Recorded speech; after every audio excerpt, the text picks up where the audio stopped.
Bonsoir, j'espère que vous allez bien. Alors, comme je vous avais annoncé la fois passée, aujourd'hui, nous allons faire une petite révision sur le pronom relatif ou. Alors, comme d'habitude, pour analyser une proposition subordonnée relative, il faudrait préalablement connaître les pronoms relatifs qui sont là. Ils sont au nombre de 14. Très bien. Alors, parlons maintenant du pronom relatif ou. Le pronom relatif ou avec accent, pas ou sans accent. Bien. Alors, ensuite, nous allons parler de ou, bien sûr, sans accent, conjonction de coordination. Alors, emploi de ou. Retenons avant tout que ou joue deux fonctions. C'est-à-dire, le pronom relatif ou peut avoir deux fonctions dans des phrases. Et ce sont ces différentes fonctions que nous allons voir surtout. Bien, alors regardez cette phrase. La première phrase, on dit « Je reviens du village où a lieu le mariage. » Je reviens du village où a lieu le mariage. Alors, dans cette phrase, vous avez deux verbes. Le premier verbe revient, le deuxième verbe a, qui sont au vert. Et le mot de liaison, c'est où. Alors, relisons. Je reviens d'où? Du village où a lieu le mariage. Donc, la première proposition se limite au niveau de village. Bien. Donc, je fais la segmentation, c'est-à-dire le découpage à partir d'ici. Bien. Et la deuxième proposition, ici, et là. Donc, je reviens du village, a lieu le mariage. Donc, j'ai mes deux propositions qui sont reliées par ou, accent. Alors, ici, je reviens du village, c'est la proposition principale. Où a lieu le mariage, c'est la proposition subordonnée relative, introduite par où. Maintenant, quelle est la fonction de cette proposition subordonnée? On va dire quoi? Le mariage a lieu où? Le mariage a lieu, la réponse est encore où, qui joue la fonction CC de lieu, c'est-à-dire complément circonstanciel de lieu.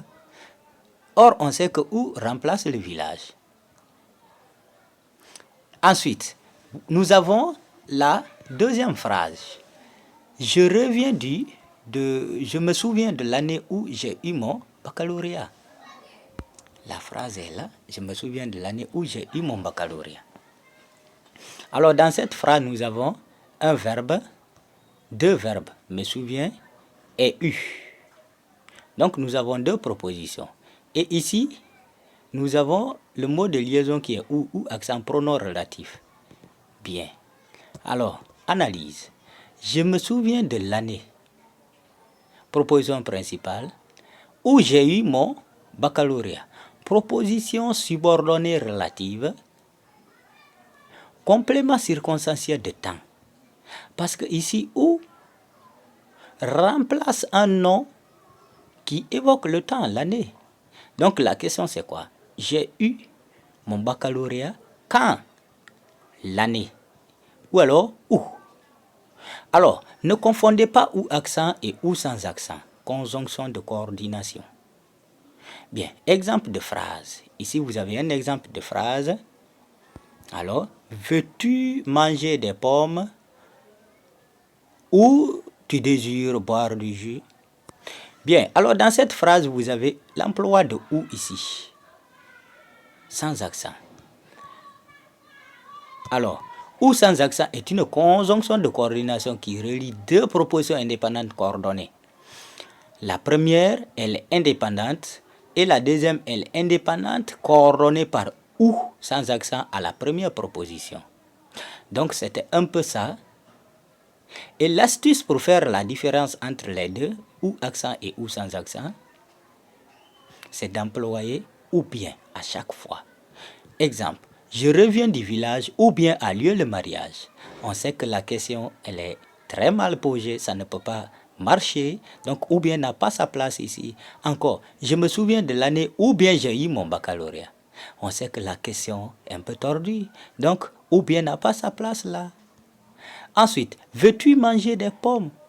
Ou bien tu désires boire du jus? Ah, ici, on voit que ou bien à sa place. Ça veut dire que c'est ou sans accent que j'emploie. Donc, conjonction de coordination.